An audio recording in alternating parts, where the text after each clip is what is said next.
प्यारे बच्चों, आज के वीडियो लेक्चर में आप आवेशित चालक की स्थितिज ऊर्जा क्या होती है इसके फॉर्मूला का हम लोग निकालने जा रहे हैं, डिराइवेशन करने जा रहे हैं। बच्चों, कोई भी चालक है, मान लीजिए यह चालक है और इस चालक को जब आवेशित किया जाता है, जब इस पर आवेश लाया जाता है, तब इस चालक पर आवेश लाने में कार्य किया जाता है और यही कार्य इस चालक की स्थितिज ऊर्जा के रूप में संचित हो जाती है, जिसे आवेशित चालक की स्थितिज ऊर्जा कहते हैं।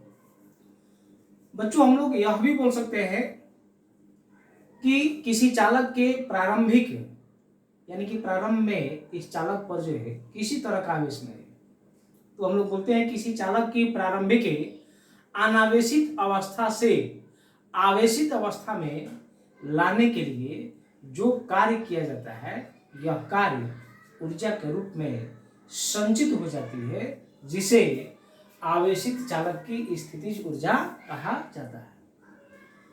अब आइए हम लोग जो यहाँ पर काम करते हैं, मान लीजिए कोई चालक है, यह कोई हम लोग चालक ले लिए और इस चालक पर अभी आवेश कुछ नहीं है। इस चालक पर आवेश Q बराबर क्या है, 0 है, कोई भी आवेश नहीं है।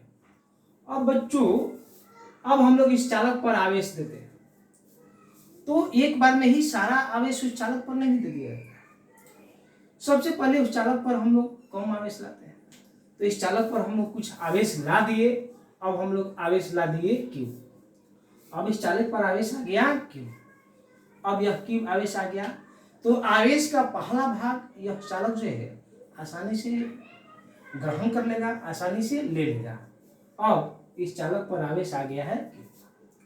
अब हम लोग इस पर और आवेश लाते हैं। जब इस चालक पर आप और आवेश लाइएगा तो पहले से चालक पर पहले से जो मौजूद आवेश है, अब और आवेश लाएंगे तो इस पर उपस्थित जो पहले से आवेश है, आने वाला आवेश का ये क्या करता है, प्रतिकर्षण करने लगता है। अगर इस पर प्लस चार्ज दिए हैं, अब और प्लस चार्ज लाइएगा, इसको और आवेश लाइएगा, तो चालक पर का जो आवेश है, शेष आवेश जो लाया जा रहा है, इसको प्रतिकर्षित करता है। लेकिन हम लोग का उद्देश्य है उस चालक पर ज़्यादा से ज़्यादा आवेश लाना। तो जब हम लोग आवेश लाएंगे तो ये प्रतिकर्षण लग रहा है, इसी प्रतिकर्षण के विरुद्ध जो है कार्य किया जाता है और यही कार्य ऊर्जा के रूप में संचित होता है, जो आवेशित चालक की स्थितिज ऊर्जा कहलाती है। मान लीजिए कि चालक पर आवेश Q है और चालक की जो धारिता है वह चालक की धारिता C है। जब आवेश Q होगा तो उसका कुछ विभव भी होगा और उसके विभव को मान लिए Q आवेश पर जो है विभव है V, स्मॉल v, और धारिता है C। आप फॉर्मूला यह पढ़े हैं Q इक्वल टू CV, तो इस तरह से V इक्वल टू आप लिख सकते हैं Q बाई और ये हो जाएगा C। ओके, ये हम लोग भी निकाल लिए। अब बच्चों हम लोग क्या करते हैं, इस चालक पर हम लोग अल्प आवेश लाते हैं। तो बच्चों जब अल्प आवेश लाइएगा तो हम लोग अल्प आवेश लाने का मतलब DQ आवेश लाते हैं। जब कम आवेश लाएंगे तो कार्य का मान भी कम होगा। तो फॉर्मूला एक जनरल फॉर्मूला पढ़े हैं, विभव बराबर वर्क बाई चार्ज। तो वर्क बराबर आप क्या लिखिएगा, आप लिखेंगे V और ये हो जाएगा DQ ना, ये Q है तो अभी Q लिख देते हैं हम लोग। अब हम लोग जब DQ आवेश लाएंगे तो काम भी हम लोग का कम होगा, इसलिए इस फॉर्मूला के आधार पर ही हम लोग जो है काम करेंगे। तो अल्प आवेश लाया जाएगा तो कार्य भी कम हो जाएगा और आप लिख पाएंगे DW बराबर ये V और ये हो जाएगा DQ। अब यहाँ से V का मान आप यहाँ पर रखिए। जब मान रखेंगे हम लोग तो V बराबर Q बाई C और ये हो जाएगा DQ। यह अल्प छोटा कम कार्य हुआ, कम आवेश लाएंगे कम काम हुआ। अब मान लेते हैं हम लोग को चालक पर टोटल आवेश Q लाना है, ये Q आवेश का ज़्यादा मान है, जब Q आवेश लाएंगे तो कार्य का मान भी ज्यादा होगा, और अधिक मान लाने के लिए इस समीकरण के दोनों तरफ समाकलन किया जाएगा। तो समाकलन करते हैं, तो यहाँ पर देखिए हम लोग लिख पाएंगे dw, और इधर इंटीग्रेशन करेंगे Q/C, और ये dq हो जाएगा।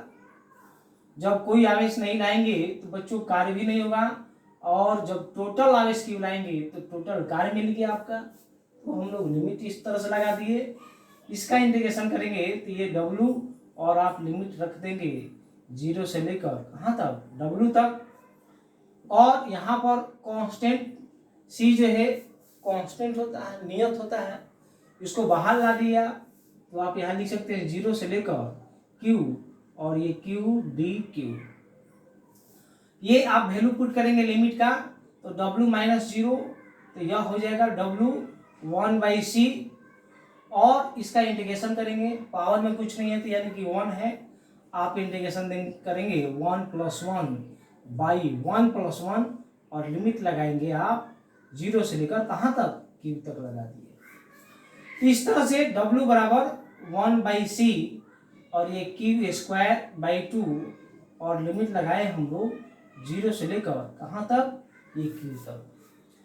अब इस Q की जगह हम लोग, ये वेरिएबल है, चार्ज को घटाया बढ़ाया जा रहा है, और वेरिएबल की जगह हम लोग लिमिट पुट करते हैं, upper limit minus lower limit. तो आप यहाँ पर लिख पाएंगे 1/C, और इस Q की जगह ये कैपिटल Q²/2, और ये माइनस हो जाएगा 0। इस तरह से W = Q²/2C, यह क्या मिला, कार्य।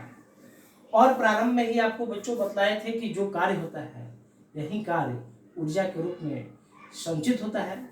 इस तरह से जो स्थितिज ऊर्जा होगी इसको U से दिखाया जाता है, और U² बराबर फॉर्मूला हो जाएगा Q² और बाई यह हो जाएगा 2C। इस तरह से आवेशित चालक की स्थितिज ऊर्जा का व्यंजक फॉर्मूला हम लोग प्राप्त करते हैं। बच्चों हम लोग यह भी एक और फॉर्मूला निकाल सकते हैं, स्थिति Q = C भी, Q² = C² V², तो U बराबर आप रखेंगे इसकी जगह यह, तो C² V² 2C, और C से C कैंसिल हो जाएगा, U = ½ CV²।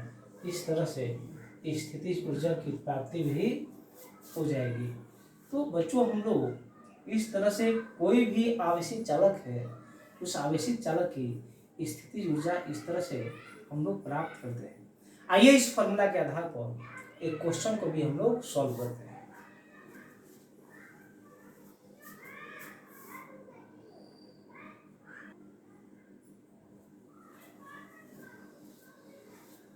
बच्चों एक बहुत सा सिंपल क्वेश्चन है और फॉर्मूला बेस्ड क्वेश्चन है। कोई चालक है जिसकी धारिता 20 मिली फैराड है और इसे 1000 वोल्ट के विभव से जो है आवेशित किया जाता है, तो आवेशित चालक की स्थितिज ऊर्जा प्राप्त करनी है। तो ये C का मान दिया हुआ बच्चों, C = 200 मिली फैराड, और विभव का मान दिया गया है 1000 वोल्ट, और आपको U स्थितिज ऊर्जा निकालना है इस चालक की। बच्चों U बराबर फॉर्मूला है ½ CV², और आप ½ C के लिए 20 है, ये 20 मिली फैराड है, तो 20 मिली फैराड को हम लोग 20 मिली की जगह 10 के पावर -3 और 1000, तो इसका स्क्वायर करना होगा 1000 और गुना 1000। और बच्चों ये ऊर्जा है, ऊर्जा का मात्रक जूल, तो दे दिए जूल, ये कैंसिल करेंगे, ये हो जाएगा 10। इस तरह से यह से 1 कैंसिल हो जाएगा, तो हो जाएगा 10 के पावर 4 जूल, और 10 गुने 10 के पावर 3 जूल लिख सकते हैं, और ये 10 और इसको आप लिख सकते हैं के जूल, यानी कि U बराबर हो जाएगा 10 किलो जूल। तो ये हम लोग इतना 1000 वोल्ट से आवेशित किए 20 मिली फैराड धारिता वाले किसी भी चालक को, उस पर ऊर्जा का जो संचय होगा, जो मान होगा स्थितिज ऊर्जा का 10 किलो जूल प्राप्त होगा।